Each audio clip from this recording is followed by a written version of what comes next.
Welcome everyone to show number 5 of Gazette Sports Chat. My name's Joe Gilloway and we appreciate you giving us a look.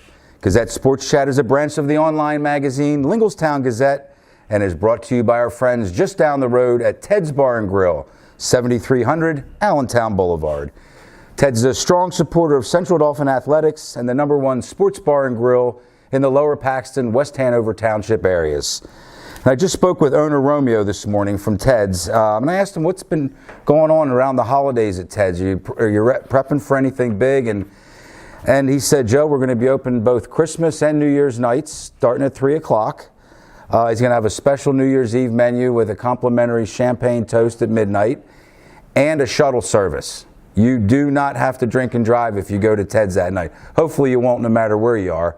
But Ted's is going to make sure that you get there and get home safely with a shuttle service. Then the last thing is he has the $50 gift cards, which actually get you a $50 card and a $10 card. So you pay $50 and you get $60. And if you're a regular there, it's a no-brainer to get a handful of those, but also makes a great gift. Our goal here at Gazette Sports Chat is to introduce athletes and others in the community connected with sports who've made a difference on and off the field of play. Where there is talent, Gazette Sports Chat will find it. And speaking of talent, today's guest is Mr. Michael Payton. Michael was a quarterback at East High, star quarterback.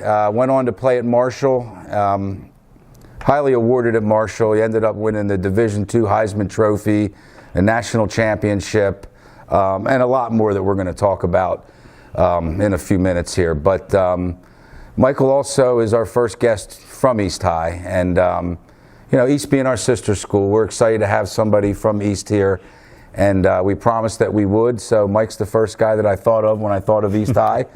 So here he is. Mike and I met in 1996, and it was through playing on the same softball team together. Right. And I got a call from one of my teammates, and he said, hey, because we needed an outfielder. Every year, we'd stick together, but every year we need like one player. And they said, hey, we're thinking about bringing this Michael Payton on. And I said, isn't he a quarterback? So I didn't think that maybe a quarterback could also play softball, right? You know? And I said, well, bring him on. We'll give him like a tryout, you know?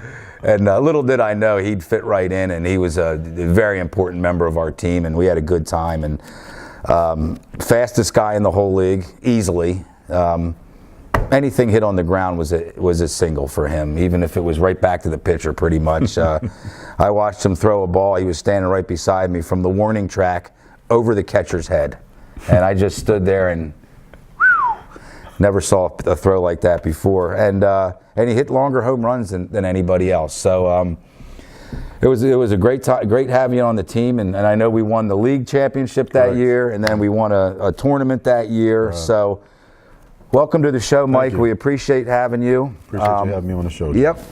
And I think where I want to start, Mike, is one of the things I've always heard about you, and I'll drop a name here. George Sagaius from Underdog told me this a while back. He said, Joe, you'll never meet a better family than Mike Payton's. Oh. And I've heard that from a handful of people. Tell me about growing up and what family meant to you. Family means everything. I mean, it's very stable. I had my father and my mother most of my childhood into my adult life. So, I mean, my parents had an expectation of us as kids, and they wanted us to succeed academically as well as athletically.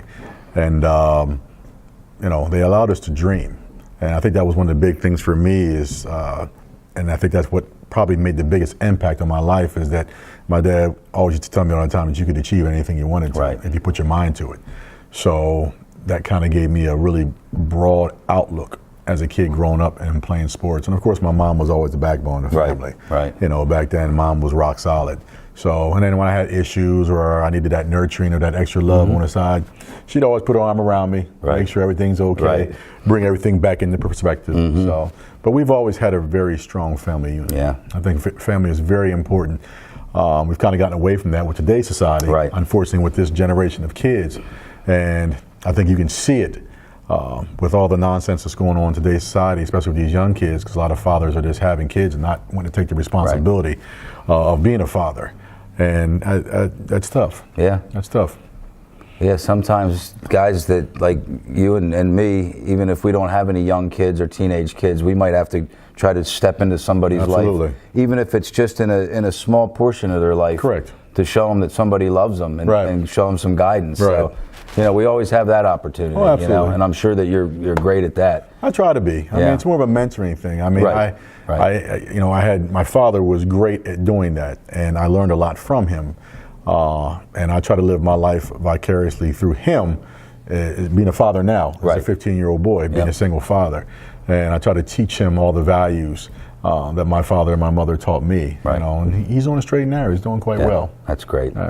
What about sports influences? Did you have any, let's say when you were 8, 10 years old, was there anybody that was 14 or 18 at that time that you looked up to? I think my biggest sports influence when I was younger was my father, because he coached us. I mean, I grew up in Rutherford, and I mean, he coached basketball, football, and baseball. And I think it was difficult for him at times because I was a lot better than the other kids, and he was tough on me. That's tough for a coach, for a father who's a coach. Right, it's very tough. Yeah. And as I got older, I kind of understood why he was so tough on me, because from my perspective, it was one of those things where I had to be head and heels better than the other kids. Right. So there wouldn't be any parents questioning why I was always starting or being at the, the prime position. You don't want an appearance of preferential treatment or anything like that. Correct. What was it about football? I mean, you said you played multiple sports and you ended up gravitating, I guess, towards football out of the, 3 or 4, whatever amount you played? I played everything, even up through Pop Warner.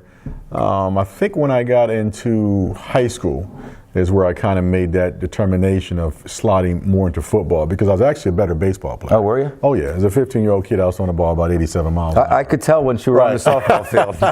So, yeah, I said, I think this guy played ball before.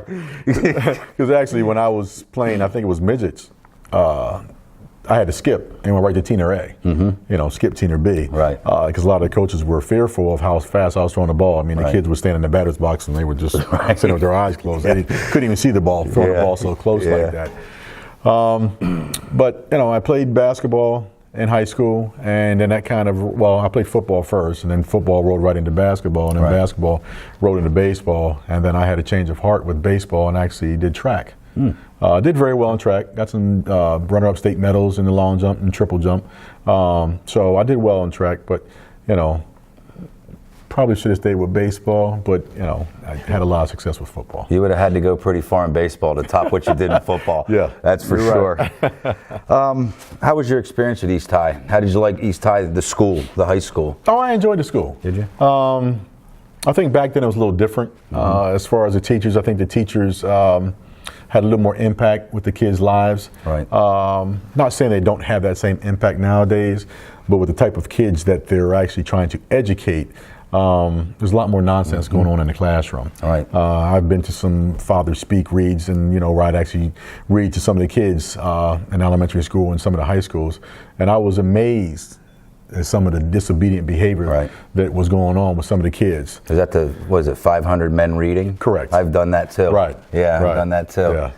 Yeah, it's just amazing, and the kids just have such a lack of respect for adults. So, but I kind of blame the adults. Right. Gotta start them when they're young. You have a nephew that plays at Central Dauphin, right? Correct. Michael Payton. Yeah, Michael Payton. Yeah. Bill and I know Michael Payton from following we covered the football team. Right. I saw you on the sidelines a few times. And what's it like coming from one school and when they play Central Dauphin and East play? Where are you at with all that?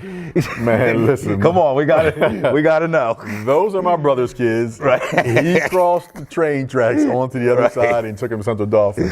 And I don't understand it, and I'm not going to question his reasoning. He did what he needed to do for his kids, and that's fine. And both David and Michael, because David is actually a slippery knock now, both excelled. Yeah, I remember David too. Yeah. Yeah.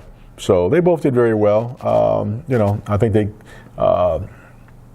could have been afforded a little bit more opportunity to do a little bit better. Right. Playing for CD. I questioned some of the the antics and tactics of some of the things that I saw going on the field and off the field.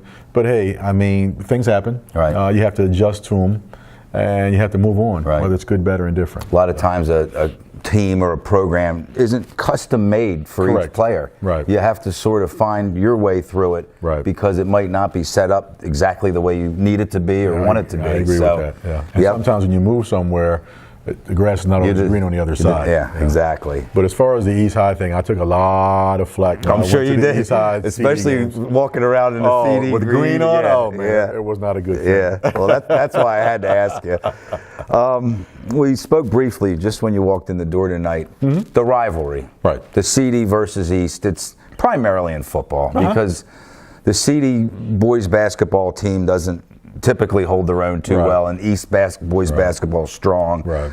Actually, the girls basketball teams go at it. They both have nice programs, but football, it's refreshing when East has a team again, because they've had some down years. Correct. Do you still feel the rivalry's the same as it was when we were in school 25, 30 years ago? I think it's there. It might be a little different to what we had in our expectation of the game when we played CD. You know, when I was going into when I played football at East back in the 80s. But when I'm at the game, there's a lot of energy. Yeah. You know, and you can see that on both sides of the field. Both teams try to play to their best to try to win the football game. So definitely the energy level's there. Right. So, and, you know, there's a lot of camaraderie with both teams. Mm-hmm. You know, because a lot of the kids know each other anyway from playing football together. That's a little different than it was when we. Oh yeah. Not that we didn't know each other or weren't casual friends, but there was a line drawn back then. Was. You know what I mean? There was. Especially with AAU now, and these kids are teammates a lot of times. Correct. A good portion of the year, and then they play against each other for 3 months. Correct. You know. Right. Yep. So yeah, I think that CD sort of when they started playing McDevitt, that morphed into their big rivalry game. Right.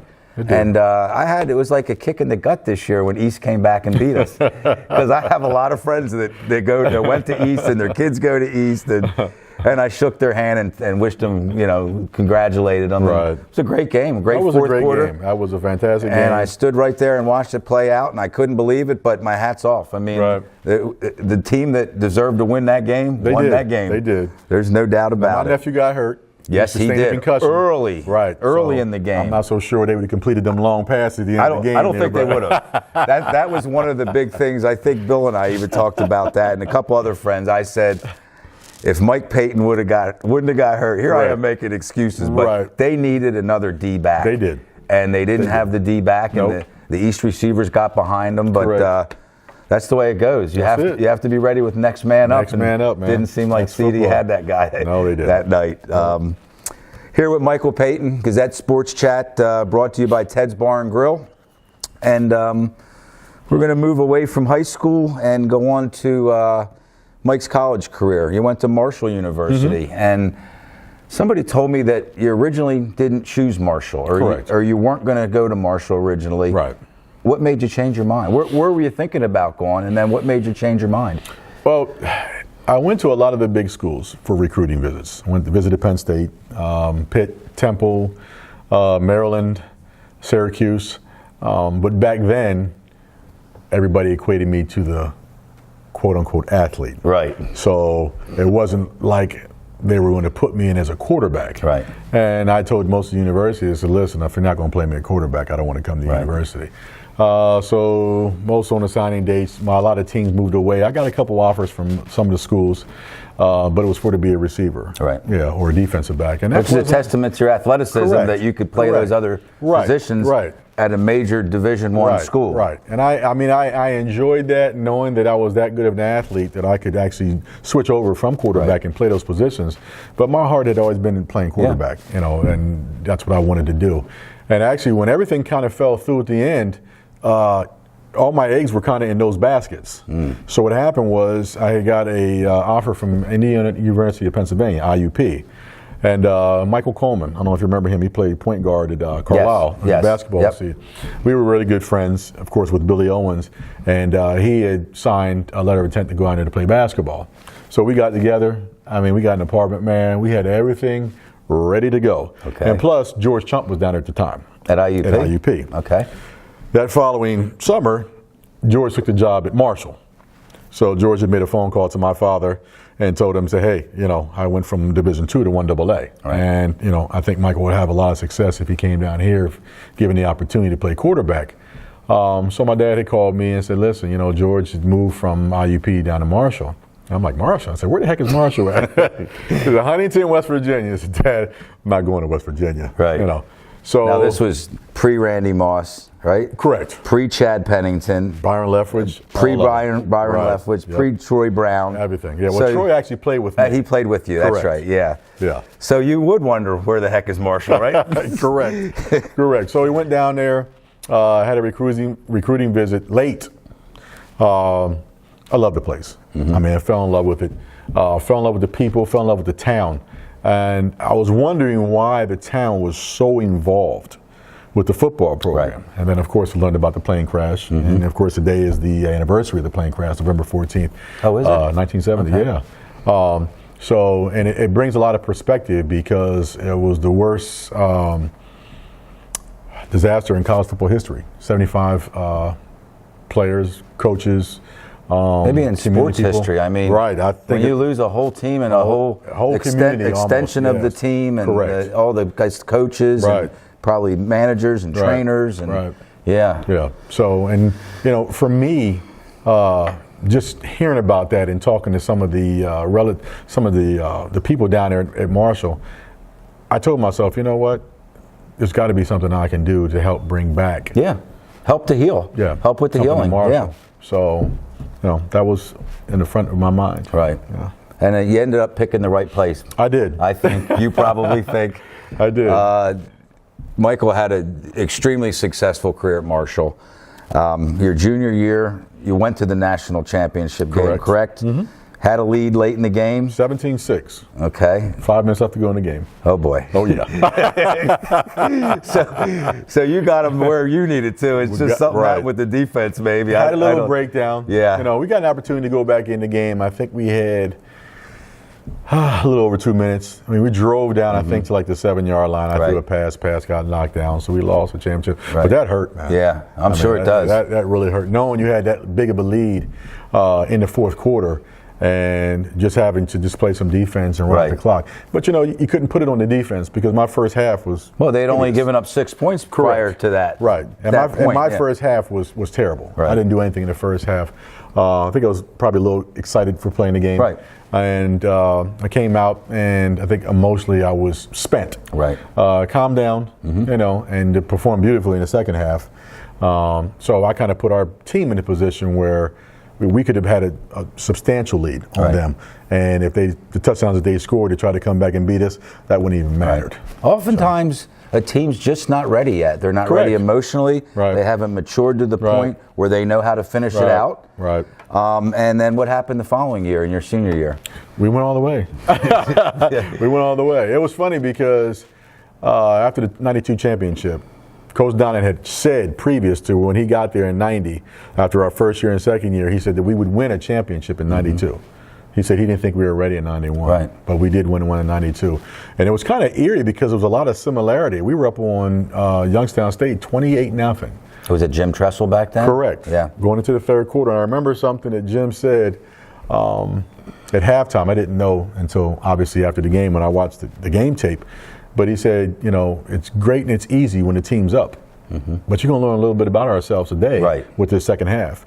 Yeah. And, Joe, with about 2 minutes and probably 13 seconds left in the game, the score was 28-28. Wow. Yes. So that's like you couldn't have wrote the script any better than that. Correct. And we drove the ball down the field with about 9 seconds left on the clock. Willie Merrick kicked the game-winning field goal. And then he kicked off, and I think they threw one play, and Troy Brown intercepted the football. Right. So he played both ways? Troy played both ways. Okay. Yeah, that's where he kind of got his start. Troy was a phenomenal athlete. Probably one of the best athletes I've ever seen. They could play at such a very high level, both offensively and defensively, and then special teams. Right. I mean, the guy played with the Patriots for those 16 years. For those who may not know, Mike's college teammate ended up playing with the New England Patriots. Was it for 16 years? 16 years. 3 Super Bowl rings. Right. Tom Brady, of course, was his quarterback. And if you're a football fan and NFL fan, you know who Troy Brown is. That's for sure. Right. So, but that's very interesting, and I'm sure some of those relationships should never go away. You're able to stay in touch with guys like that. Absolutely. Yeah, and you have to. I mean, college is the time in your life where you build those lasting relationships. I mean, you know some people from high school and stuff. When you see each other, you're like, "Hey, how you doing? I haven't seen you in a while." Right. But the lasting relationships, especially playing football, because it's such a camaraderie. Absolutely. You know, you're lifting with those guys, and you're sharing the same blood and tears and sweat out there working on the field to try to get to one common goal, which is actually to win a championship. So, yeah, we talk often. And actually, Mike Bartram, my tight end, I mean, he played in the league 15 years. He started in New England and then finished up in Philadelphia. A lot of Marshall football players ended up in the NFL. They did. And more now that Correct. the There's a lot in there program's right now now. Division Correct. 1A or FBS now. Correct. Right. Yeah. Okay, and along with the national championship, Michael also earned the Walter Payton Award. No relationship to Michael Payton, right? Nope. But the Walter Payton, at the time, it was the Division I AA Heisman Trophy, which it still is, but now it's called FCS rather than Division I AA. Right. But you won a Heisman Trophy, you know? We have it right back here. Yep, we do. And just to have the bust of Walter Payton, I mean, what a man he was. You know? Yes. So to be able to be awarded with something, you know, with his namesake, how did it feel to be the best? I mean, in the whole country at that level. I'll tell you, Joe, it's I give all the praise to my teammates. I mean, when you're a quarterback, when you're winning, you get all the press, man. Right. When you're losing, you catch all the heat. Right. You know, because you are the guy that stands out during the course of the game. You throw a bad pass, like, what's Payton doing out there? You throw an interception, well, you should have seen that guy over there. Right. You know, not knowing that a defensive guy or one of our offensive line might have missed a block. Yeah. You know, the receiver might have ran the wrong route. Absolutely. And I threw it to a place. Yeah. So I give all the credit to our teammates, man. And I always have, always will. We had a very strong offensive line. Had a very good team. Of course, receiver-wise, Troy Brown, Will Brown, tight end. We had Mike Bartram. And then two great running backs, Orlando Hatchett and Glenn Pedro. And then we had a really strong defense. We actually had the #1 defense in 1AA. Right. So it was kind of interesting doing two-day practices, going at each other. So they were kind of getting the best offense, and we were getting the best defense. Yeah. And I think that's one of the other reasons why we did so well. I was just talking to a friend the other night. We were talking about championship football teams. And along with most championship football teams, you look at the Tom Brady or the Troy Aikman, they all have great defenses. Correct. I mean, go back and look at all the Steelers teams, and it's easy to identify. We can talk NFL just for a second. The Cowboys teams, the San Francisco. You know, the quarterbacks and the wide receivers and the running backs, they seem to get most of the praise or the accolades when you bring up that team. Correct. But guess what? The defense had a whole heck of a lot to do with it, and you had the top defense in the country. Yeah. And defense wins championships. I mean, it's up to the offense to go out there and score points and get your defense in a position where it makes it a lot easier for them. Right. But we had a phenomenal defense. Great run defense and a great pass defense. So everything just fell into place. Absolutely. Yeah. Absolutely. That's awesome.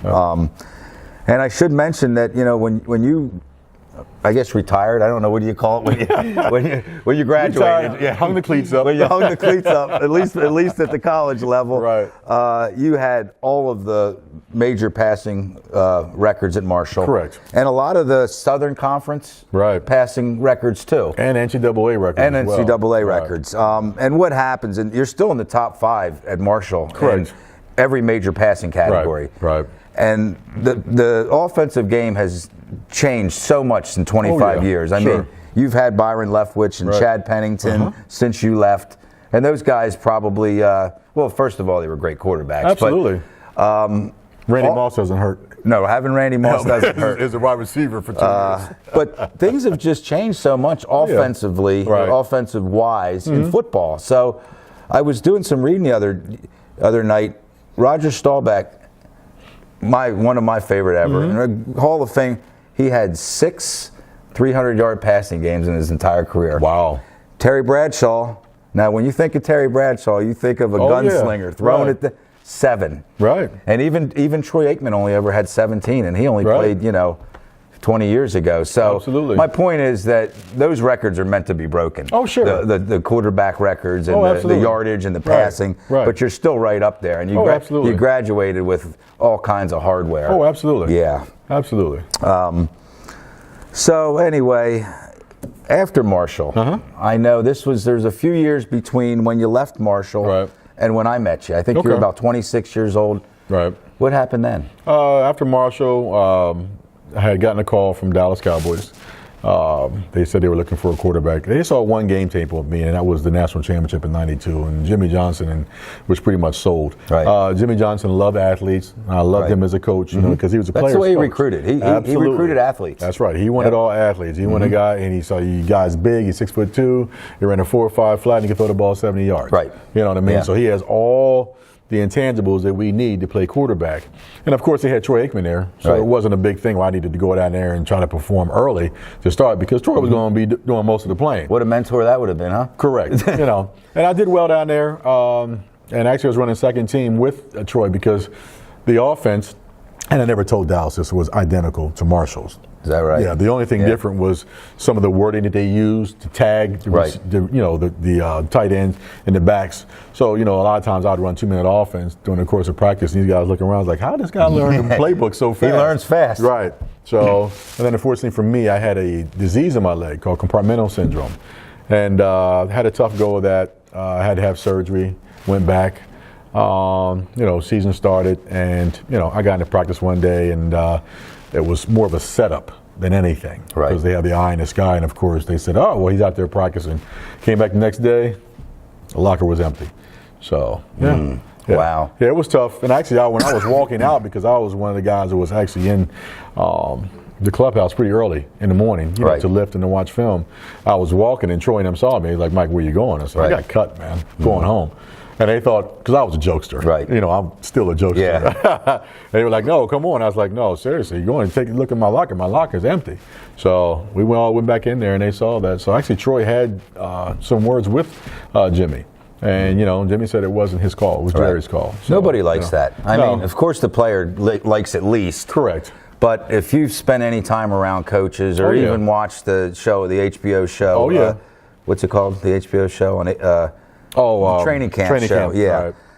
It hurts. Even the coaches. I mean, they have to get themselves emotionally prepared before they bring the player in and ask them to sit down. And they wish them well, and they hope that they find another team to win. I mean, because that's somebody's life and livelihood. Sure. Yeah. And it's a business, and you understand that. I mean, you see it now more than ever. You might have a guy that's been played for a team for 9 years, with an 8-year All-Pro. Right. And then they just signed a new guy fresh out of college, and because there's a max deal set on the player's salary, this guy's getting $15 million. I'm going to give this guy $2 million. So they let this guy go. So they have tiers. Oh, absolutely. Contract tiers based on tenure in the league. That's it. And if you can get even 80% of the production out of the rookie that you're getting out of the guy you're paying $9 million a year, a lot of times they opt for that. Oh, yeah. Yeah. Oh, yeah.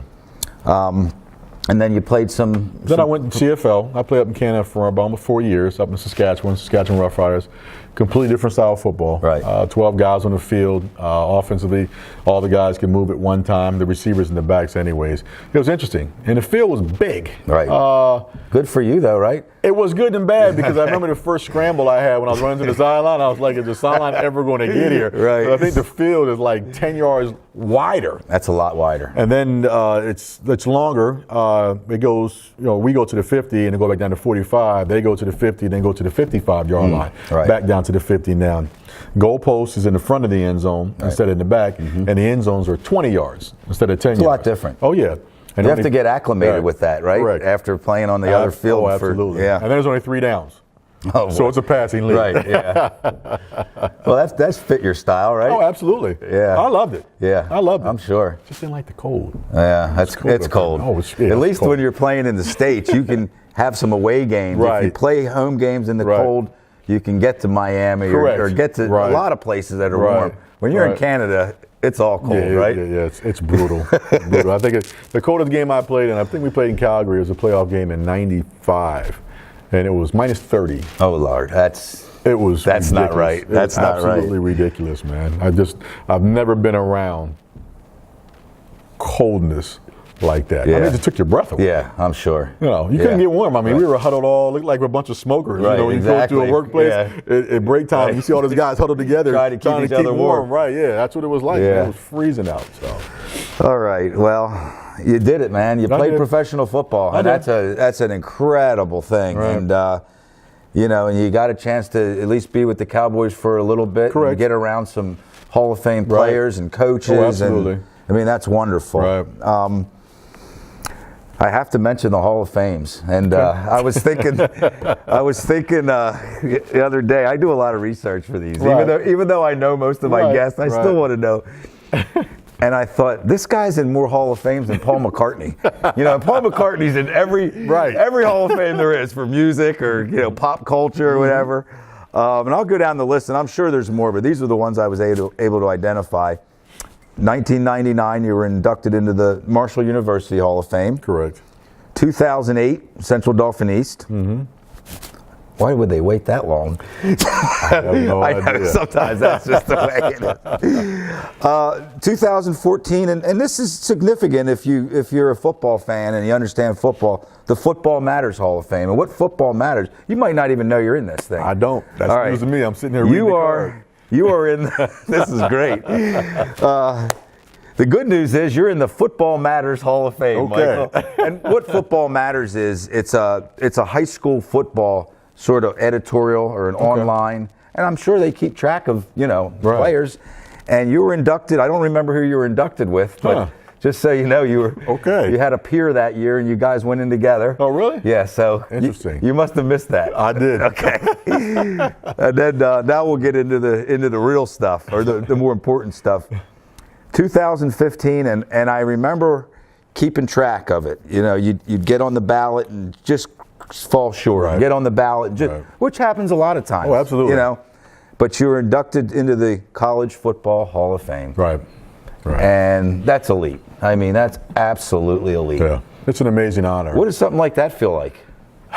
You know, I'm kind of still numb from it. Right. You know, and we had a phenomenal class. I mean, Brian Bosworth, Ricky Williams, Lincoln Kennedy. Yeah, Lincoln Kennedy. Reuben Brown, Wes Chandler. Who else was it? Zach Thomas. Yeah, linebacker. Zach Thomas. I think Jim Tressel. Jim Tressel was one of the coaches. And actually, Coach Snyder from K-State. Were you able to? The coach who was in there. Sorry to interrupt. Were you able to say something to Tressel at the induction ceremony? Yeah. There was a little rousing going on. Okay, good. The announcer, actually, when we were at the table, when they announced us up in New York, he was like, Mike, would you like to see Jim Tressel down there at the other end down there? I said, it's good to see Jim. Jim and I were good fans. Right. You know? Yeah. I'm upset that he beat us in 91. I said, well, we got you in 92. Right, exactly. Touche, right? Touche. Right. And now you're together being, enshrined. Right.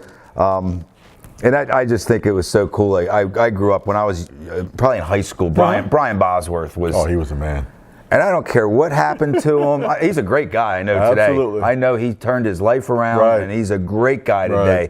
But if you were a college football fan, and you grew up in around our time or our era, the Boz was the man. He was the man. Yeah. He was the man. And you got to be enshrined into the College Football Hall of Fame with him. Right. And Ricky Williams. And all the other ones, too. I mean, a lot of NFL Hall of Famers. Oh, absolutely. So that's just awesome. Yeah. And then last month, lo and behold, after the College Football Hall of Fame inducts Michael, the Pennsylvania Sports Hall of Fame decides to follow suit. Right. Seems like some of this stuff sort of went not in order. Right. But no, I mean, there's reasons why, why they wait. And I have a couple friends that are in the Pennsylvania Sports Hall of Fame too. I'll give Jeff and Kevin Morrell's father, Grant Spoonie Morrell, a shout out. You remember Jeff and Kevin? Absolutely. They were our teammates. Absolutely. Great guys. He was a multi-sport. Their father was a phenomenal athlete, and he was the top racquetball player in the world for years. Wow. But when I mentioned to Jeff that I was going to be interviewing you, he said, mention to Michael that he's in the same Hall of Fame as my father. That's fantastic. Yeah. So that was just last month, right? Yes, absolutely. Jeff Morrell? That's for you, buddy. Yeah. So where was that? That was somewhere up northern Pennsylvania? That was in Williamsport. Williamsport, yeah. At the Genetti Hotel. Okay. Yeah. I mean, it was a nice deal too. When you, like I said, when you get into these Hall of Fames and it's just these big awards keep coming. I mean, I always just go back and reminisce with my teammates and all the hard work that we all put in.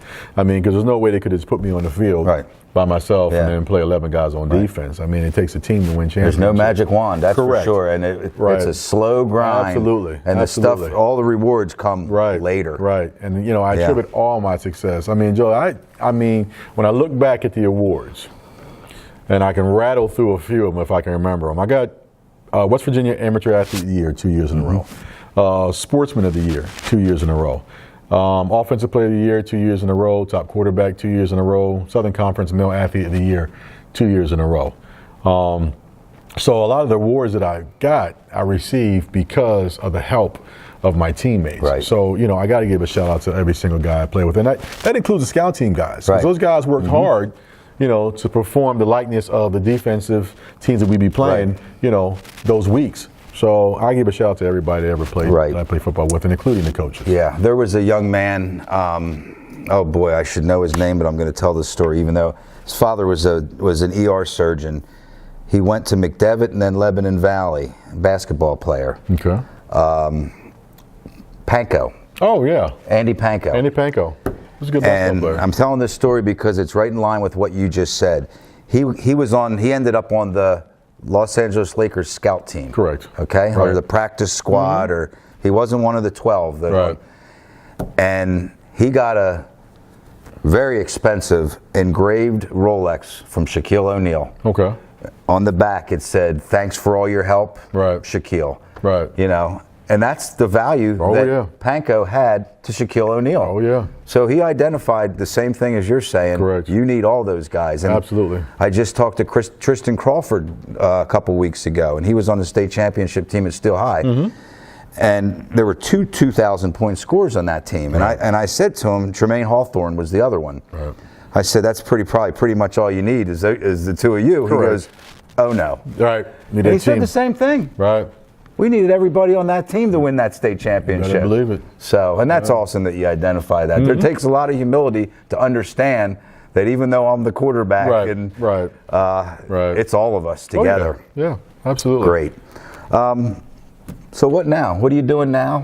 What do you have planned for the future? I mean, you're still a young man. You don't have to keep doing what you're doing, but you seem like you're enjoying life. I know you're playing golf. Oh, love golf, avid golfer. Currently, I work with alternative rehabilitation communities. We work with at-risk, court-appointed juveniles to come into our facility, and we set up different programs for them to try to get them better acclimated, help them become better young men than what they are. A lot of these guys deal with a lot of traumatic situations. Right. From the different family dynamics that, preclude us this year. Right. I mean, not only this year, but in this century. So we have to they're like rough stones when they come in. You kind of got to shine them up, Right. And get them thinking back to the fact that, you can be somebody. Right. You can do great things. It's a mindset. Right. And a lot of kids just don't have the mindset because, like we talked earlier, they don't have that father figure. Right. And you try to be a father figure to them, a mentor or a pastor, a big brother, an uncle, because a lot of guys come in and they don't trust you at all. And Absolutely. I understand. Yeah. And I tell them when I meet them, I said, I don't want you to trust me. I just want you to see how I work. Right. How I walk, how I talk, how I handle adversity. Am I yelling and screaming like you and cussing? Right. Or am I talking in a tone in which it's going to better help us understand the situation so we can kind of move forward from it? So it's a very challenging job, but it's also very rewarding in the same sense. Yeah, I worked at a juvenile detention center. It used to be called Woodside. Oh yeah, I remember Woodside. Many years ago. I was half down there, half my age now. It was rough down at Woodside, trust me. But a lot of the things you just mentioned were sort of the attitude I had to take into that job. Right. And I remember when I first started, I wanted to save the world. I wanted to save every kid in there. Correct. And you learn that that's not going to happen. That's not going to happen. You keep trying, but the expectations sometimes don't turn out the way that, or the end result doesn't turn out. Correct. But I think the main thing is you just got to try to show them love. That's it. That's it. Show them something that they haven't seen. Right. And like you said, I was trying to save the world. Right. I've been with ARC 10 years now, and in my first year, I was trying to save the world. I know exactly. I thought I could save every kid from every family issue they had and change their life around. Well, what I've learned in my years of working there is it's up to the child itself. Right. And when he comes in and he has the mindset that, you know, I'm tired of going to these placements. This is like my 5th placement. I haven't been home in 3 years. You know, I haven't seen 3 Christmases, 3 Thanksgivings, 3 birthdays. Haven't seen my mother or my father or my siblings. And they make that change in their mind. Those are the kids that come in and do exceptionally well in the program. And usually go home and do quite well there. When they had enough. Correct. Yeah. I mean, no matter how old you are or what situation you're in, it's probably not going to get better till you had enough. That's it. You know. That's it. All right. So where do you go from here? Do you have any big plans, or are you just going to keep doing what you're doing and we're going to get together and play some golf? We're going to play some golf. I play in the cold weather, just so you know. I'm game. Okay, so I'm game. we don't have to wait till spring. No, I got my heater out in the car, Okay. so I'm good. All right. I mean, I'm a father, Yeah. you know, obviously, so you know, I put a lot into being a father, being a role model to my son. You know, football has been great to me, but as a man, you know, you look back and think of all the things that you accomplished, but I think my greatest accomplishment was my son. Absolutely. And being a father. And, you know, I'd rather be remembered as a great father, a great mentor, a great man, than a great quarterback that played football. So, obviously, my son has a lot of talent, very talented. Does he play football? Doesn't play football. He's a golfer as well. That's right. I saw you up at the Country Club of Harrisburg. Correct. Yeah. Right. Plays on the golf team. Yeah. Very intelligent young man. He's been here. I'm telling you, he's been here before. And I learn things from him every day. Right. So he's kind of like my inspiration. So, you know, the sky's the limit, man. If you keep your eyes and your ears open, you can learn something from anybody, right? Oh, absolutely. Even the ones that you're trying to teach. To teach, right, correct. Well, Michael, we really appreciate having you on. Yeah. I mean, I appreciate you having me, Joe. I learned, I've known Michael for a while, and I did a lot of research, but I learned a lot tonight, too. Yeah, good. And you're a value to our community, Thank you, I appreciate and you deserve all your success. Thank you. Okay? Thank you. Absolutely. Thanks, everyone, for tuning in. Once again, Gazette Sports Chat. Have a good evening.